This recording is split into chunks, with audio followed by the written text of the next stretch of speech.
வணக்கம், இது உங்கள் அக்னி புரட்சி செய்திகள். திருவண்ணாமலையில அமைந்திருக்கக்கூடிய ஸ்ரீ அருணாச்சலேஸ்வரர் மலையாகவும் இருக்கிறார் இங்க சிவன், இங்க அக்னியாகவும் இந்த சிவன் இங்க இருக்கிறாரு. அதனால அண்ணாமலையார் கோயிலுக்கு நாங்க பூஜை பண்றதுக்காகவும் அபிஷேகத்துக்காகவும் வந்திருந்தோம்.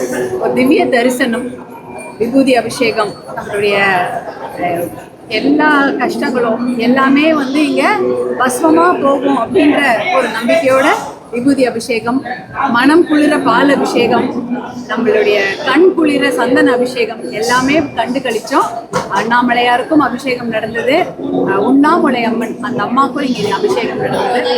எல்லாவற்றையும் குடும்பத்தோட பார்த்து மனம் நிறைய பிரார்த்தனைகளோடும் கண் நிறைய சந்தோஷத்தோடும் நாங்கள் இங்கே சாமியை பார்த்துட்டு போகிறோம். திருவண்ணாமலையில் கார்த்திகை தீபம் வேற இப்போ 10 நாட்களுக்கு இங்கே நடந்து கொண்டிருக்கிறது. அதனால அந்த விசேஷத்தையும் இன்று மாலையில் கண்டு அந்த திவ்ய தரிசனத்தையும் பார்க்கணுன்றதுக்காக காலையிலேயே வந்துட்டோம்.